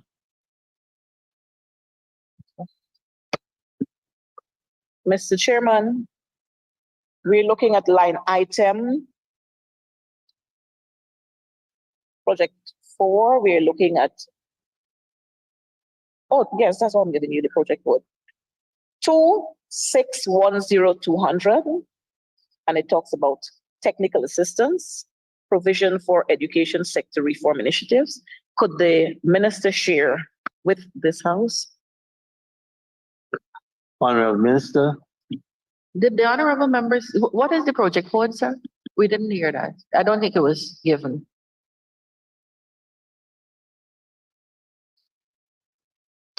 Mr. Chair, I did share the project code 2610200. Technical assistance, education sector, an allocation of 820 Charles, million. better come and sit this side. Might be good. Sit there. Sit. No, sit there. Sit there. Sit there. So I'm happy to say that Guyana is now a director on the Global Partnership for Education. I have the great Congratulations. privilege of serving on that board, to and for our children globally, of course. This is a grant from the GPE. We've benefited repeatedly from this partnership with the Global Partnership for Education. And this is a grant for various consultancies and technical assistance across the sector. Thank you, Minister. Honorable Member, Ms. MacDonald. Mr. Chair, project code 2607100, and we're looking at furniture and equipment. Would the minister be kind to say to us, it deals with purchasing of furniture and equipment. Could the minister say to us, what are some of these equipment we're talking about? And could the minister indicate where these equipment are going to be distributed? Yes, please. This would be the MISU, that's our computer department, the DPS's department, the EPMU, our education planning department, the hinterland education department, procurement office, national accreditation office, exams, school support, breakfast program. Thank you, Honorable Minister. Honorable Member MacDonald. Thank you, Ms. Ferguson. Thank you very much, Mr.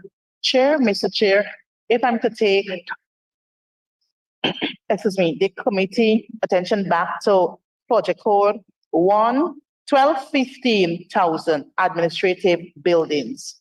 Madam Minister, I note we have 40.6 million to be expended for this year. Earlier in your response to my colleague, you made mention about the UNESCO building and I think another building that I can't recall at this moment. But would you be kind enough to provide us a disaggregation, right, from this 40 million to take care of the projects you intend to do under this particular project code? Thank you. Yes, so we're extending. Thank you, Honorable Member, Honorable Minister. Thank you, sir. We're extending the bond at the book distribution unit. We're buying so many books to the benefit of our children right now that we don't have space to put them. They're coming in so quick and we can't get them out fast enough. So we have to actually extend this. And we want to make sure we could replenish anytime a book is needed. So we have to get storage space. So that is $23 million. The construction of a concrete walkway at BDU for $3 million. Construction of a parking area at BDU for $2 million. The UNESCO building, $5 million. And the ministry's annex 1.8. And then the upgrading of a power distribution system, 21 brick dam for 5.6. That's it, the disaggregation. Thank you, Honorable Minister. Honorable Ms. MacDonald. Thank you, Chair. Going again to administrative, to furniture and equipment. I'm not sure if I heard the minister listed schools under that one, but if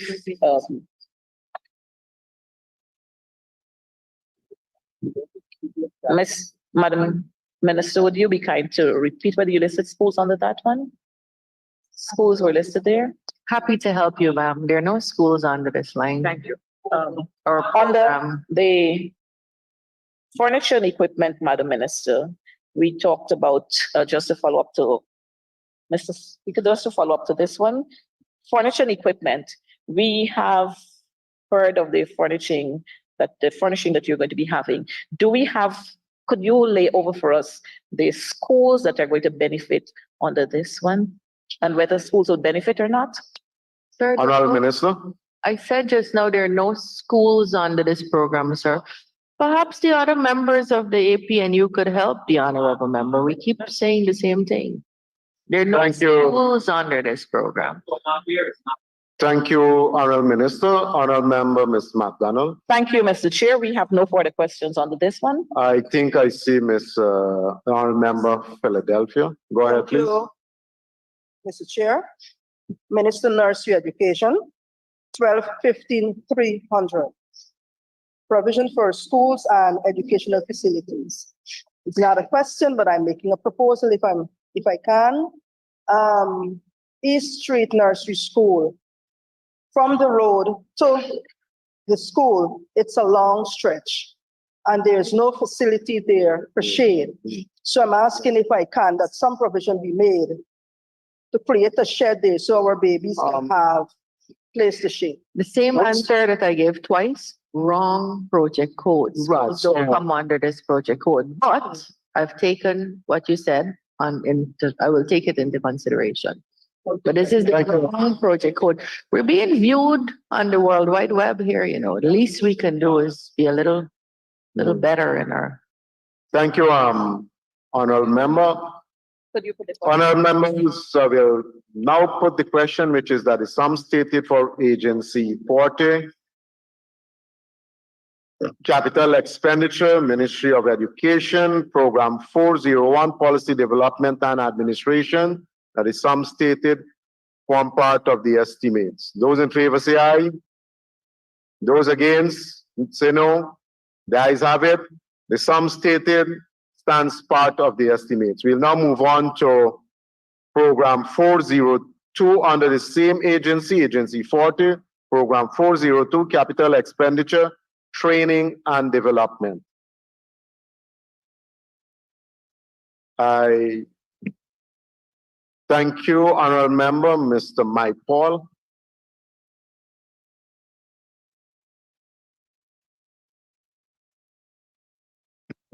Sir, I turn your attention to Project Code 12-15-100. The provision for the upgrading of facilities, furniture, equipment, and payment of retention. And sir, I am guided here that it is also catering for the completion of a kitchen and dormitory. Is this within the same complex of this teachers training complex that you are constructing kitchen and a dormitory? And also when you say payment of retention, is it payment for retention of projects that have been completed within this complex or projects to be completed within this complex? Thank you, Honorable Member. Honorable Minister. Right. So this is a spanking new kitchen for the many trainees at the CPC. I went myself. I was very pleased with the progress, and it's now, I'm told, completed. And this is for retention for projects completed. Thank you. We rebuilt, rehabilitated the entire upstairs and downstairs of the female dorms. Thank you, Honorable Minister. Honorable Member, Mr. Mike. So for my own clarity, there are a series of or several contracts for the completion of this complex. Honorable Minister. Yes, the kitchen and the female dorms. Thank you, Honorable Minister. Mr. Mike Paul, you have a follow-up? Yes, sir. The kitchen and the female dorms are two contracts. And the total sum for this project is $204,066,000. And I also see rehabilitation of internal drainage network. I'm wondering if that falls within the same contract for this kitchen and dormitory. No, sir. This is a new contract. That will be a new contract. Thank you. Okay, so the sum caters for multiple contracts. Multiple. Good. So can the Honorable Minister say to us the contracting form that is associated with the various contracts in this sum of money, the start date for the projects within the complex?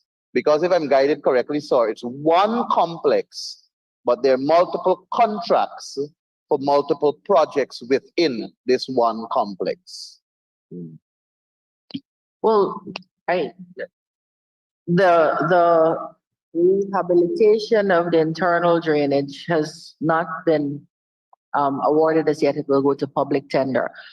And I heard you saying multiple contracts on one complex. They are distinctly different jobs that went to public tender also. So there's no splitting of anything here. Thank you, Honorable Minister. Honorable Member, Mr. Maipol. Thank you, sir. I am well guided. The complex is the entire place. And in this complex, you will have a building for a kitchen. Then you will have another building, which is the dormitory. Then you will have, of course, the internal drain and the network for the complex to be drained properly. And then you also have to provide furniture and equipment for the various buildings within the complex. And for ease of reference, I would say, sir, the University of Guyana is a complex, but it has multiple buildings. So these different contracts for these different constructions within that complex, they must have a start date and a finish date and a contracted sum. So for the kitchen, for example, who's the contracting form? What is the contracted sum? Start date, finish date. And if the Honorable Minister is kind enough, sir, to lay over the details surrounding it, that will be greatly appreciated. So Thank you, Honorable Member. Go ahead, please, Minister. the contracting firm is the Digiris Engineering and Construction, DIGIRIS. That's for the kitchen. The start date is September 2023 to December 2023. For the rehab of the female dormitory, it's Mohabir's Construction. Start date is December 2023 to February 2024. And the walkway and science lab is VB Elite. The start date is September 23 to December 23. Thank you, Honorable Minister. The contract Contract sum for the three for the components. kitchen, it's 3.7. For the kitchen, it's 7.715. For the walkway and the lab, it's 3.756,600. And for the dormitory, it's 31,003,000. Thank you, Honorable Minister. Honorable Member, Mr. Maipol. Thank you, sir. Sir, for the dormitory, can the Honorable Minister say if the specifications will be in keeping with the standards that the government has now accepted for school dormitories across the country? If this dormitory that caters for teachers will also have the same consideration in terms of fire prevention, equipment, and all the other aspects surrounding protection of our lives. Thank you very much, Honorable Member. Honorable Member Minister. This dormitory can't be measured against the report and the recommendations for school dormitories because there are different requirements. For example, these are adults. They don't need a dorm parent, and there would be no dorm parent. After we finish this dormitory, we are going to invite the fire service to come in and make sure the fire fighting and fire prevention and alarm system is in place to their liking because we have put it in place. But yes, we are trying to change out the culture in the country, one that we all live with right now, to make sure that when we are planning buildings, that they do cater for, at an international standard, for both fire prevention, warning, and fighting equipment and tools. Thank you, Honorable Minister. Honorable Mr. Mike Paul. Thank you, sir. I had no intention of rising again, but I heard a heckle about oh my Paul when the Honorable Minister said that these are adults that they don't necessarily need dorm parents. May I say to the Honorable Minister, with your gracious permission, sir, that the dorm parent is not only intended to supervise the occupants, but also to ensure that the premises is being protected and not destroyed. And that is why, sir, we have dorm parents for adult students at the University of Guyana at the Dennis Irvine Hall of Residence, the NBS Hall of Residence, and the Bihari Hall of Residence, because the intention is to ensure that the property is protected and maintained in such a way that it can cater for the other generation. Thank you very much, Honorable Member. I recognize Honorable Member. No, sir, if I could. Honorable Minister. Yeah. Dorm parent is a term of art. It's not something out of your imagination, and it has specific TORs. In the report, there is a ratio of dorm parent to children. I think perhaps, Honorable Member, what you were describing was a maintenance kind of person, a dorm manager. You don't need one dorm parent to 25 students at a CPC. These are adults. Once they stay within the parameters of the rules, they can go and come as they please. They can read as late as they want. They could stay up all night. So there's a very different thing between a dorm parent and a manager of the facilities of the dorm. You're talking about a facilities manager. You may have been calling it in your life a dorm parent, but that's not what it is. Thank you, Honorable Minister. Honorable Member, Ms. Ferguson. Thank you very much, Mr. Chair. Mr. Chair, if the Honorable Minister would indulge me, can she point me where under the Ministry of Education I can find the monies for the Because We Care program? Can you point the minister to a particular code? So Minister? that is recurrent, sir. So we passed that already. But I'd be happy to tell you, Honor, it's you, and I like you a lot. We're now in capital. We're in the wrong place for it. We passed it in the nursery, secondary, primary. Honorable Member, Honorable Minister, if I may, on that note, I will now put the question, which is that the sum stated for Agency 40, Ministry of Education, Program 402, Training and Development, that is sum stated, stands part of the estimates. Those in favor say aye. Those against say no. The ayes have it. The sum stated stands part of the estimates.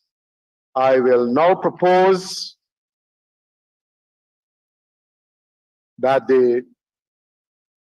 for the same agency, Agency 40, I will now propose that the sum stated under Program 403, Nursery Education, Capital Expenditure, form part of the estimate. I will now put the question, which is that the sum stated for Agency 40, Ministry of Education, Program 403, Capital Expenditure, Nursery Education, stands part of the estimates. Those in favor say aye. Those against say no. The ayes have it. The sum stated stands part of the estimates. I will now propose for Agency 40, Capital Expenditure, Program 404, Primary Education, that the sum stated therein stands part of the estimates. I will now put Honorable Member, Mr. Mike Paul. So primary education, and the project code is 12-15-400. there is the description here that speaks to the upgrading of electrical system at West Rumvelt, Redeemer, F.E. Pollard, Ketley, if I got that correctly, and Sophia Primary Schools. And then you have provision for schools and educational facilities. Would the Honorable Minister be kind enough to say what is the sum that is there for provision for schools and educational facilities, and expand some more to tell us which schools and which educational facilities? Because, sir, these are capital projects, and I'm sure that the design for whatever has to be done that would have capped the sum for this project code is already in, and the work only has to go now to tendering and the procurement process for execution. Thank you very much, Honorable Member. Honorable Minister. So $50 million for the schools you mentioned, West Rumvelt, Redeemer, F.E. Pollard, Ketley, and Sophia, and the remaining balance to other schools. Thank you, Honorable Minister. Honorable Member, Mr. Michael. So the remaining balance cannot be for the other schools when we have a payment of retention. So some, I'm sure, is allocated for the payment of retention. Yes, sorry, I thought you wanted to know specifically regarding works. Thank you, Honorable Minister. I will now put the question, which is that the sum for the retention will be helpful, so I will know how much is actually going to the other schools. Thank you, Honorable Member, Mr. Michael. Honorable Minister.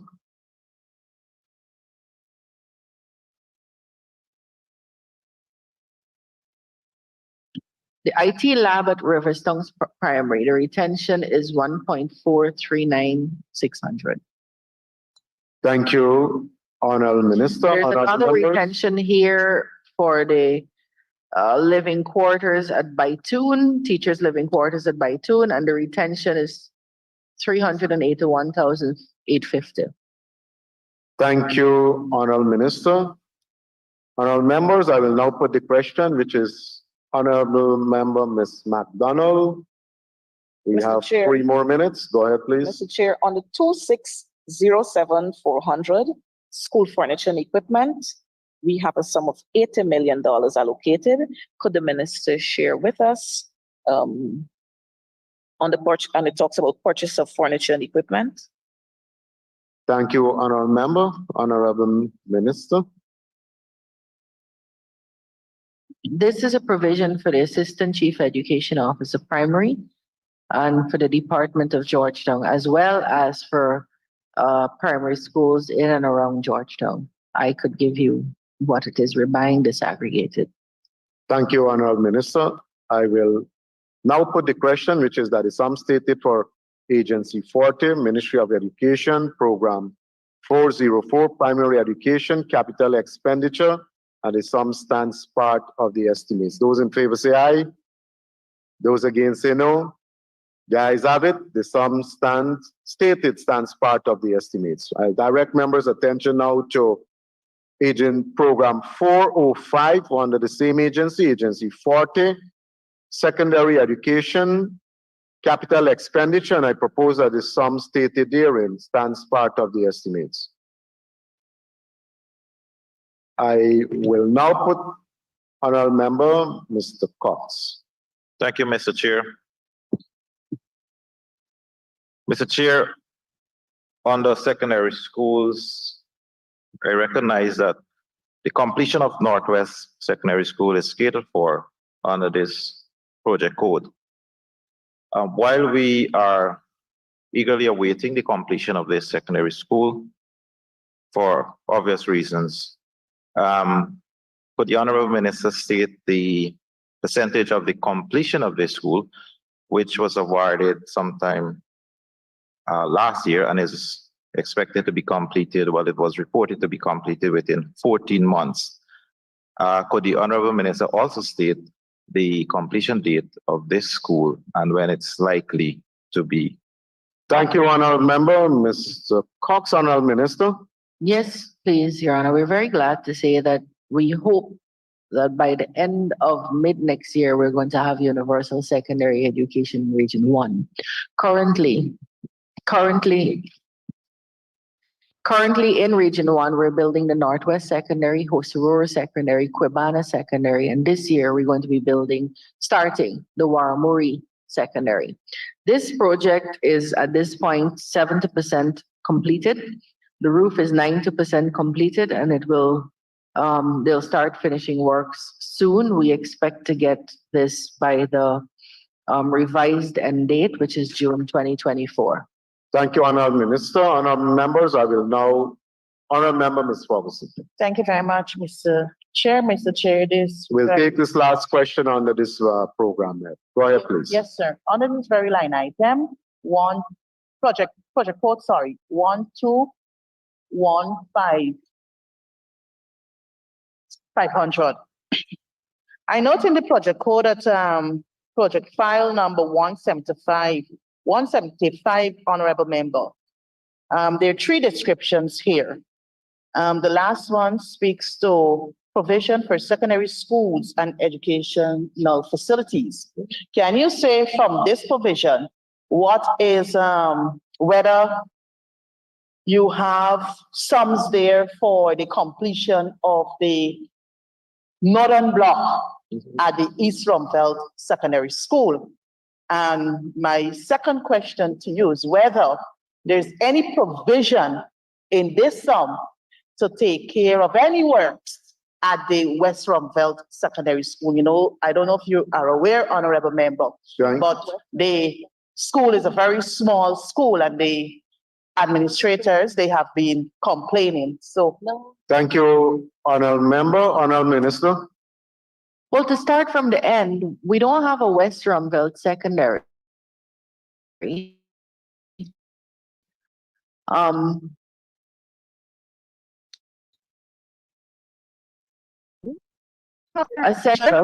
Firstly, it was David Rose. Okay. The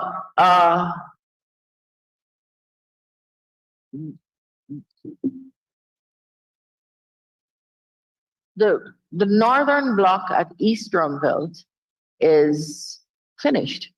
Children are occupying it. What you see going up are two laboratories that will be finished shortly. If that's what you mean. No, I'm trying to get from you whether. Honourable Member. Sorry, Mr. Chair. Yeah. The minister is seeking clarification, so I'm just providing her clarity on something. Yeah, but I'm constrained by instructions also from your chief whip. So I would gladly accommodate all the questions. I'm certain the minister will be happy to spend the rest of the day to satisfy your curiosity, but we're bounded by some guidelines here. But we could talk outside. So, honourable members, I will now put the question, which is that the sum stated for Agency 40, Ministry of Education Program 405, Secondary Education Capital Expenditure, the sum stands part of the estimates. Those in favor say aye. Those against say no. The ayes have it. The sum stated stands part of the estimates. I will direct members' attention now to pages 510, 511, and I propose that the sum stated for Agency 40, Program 406, Capital Expenditure, Post-Secondary Tertiary Education, the sum stated therein stands part of the estimates. I now put the question, which is that the sum stated for Agency 40, Ministry of Education Program 406, Capital Expenditure, Post-Secondary Tertiary Education, and the sum stands part of the estimates. Those in favor say aye. Those against say no. The ayes have it. The sum stated stands part of the estimates. On your behalf, let me thank the Honourable Minister and her team. Let me thank the Honourable Minister and her team for accommodating us through over the past 2 hours. Thank you very much, Honourable Minister. The Assembly, Honourable Minister. Before I go, sir, I too would like to extend deep gratitude to my staff, really, the wind behind the education sale. I'm very lucky, and I wanted to let the nation know that our Chief Planning Officer has retired after 29 years of dedicated service. This is probably in her 20s per budget appearance, in numbering about 20. And we now have acting as the Chief Planning Officer, our Tanika, here with us. So, Well, thank you, Honourable Minister. We all join you in congratulating the acting officer, and whilst we say farewell also to the person who's retiring. Let the assembly resume.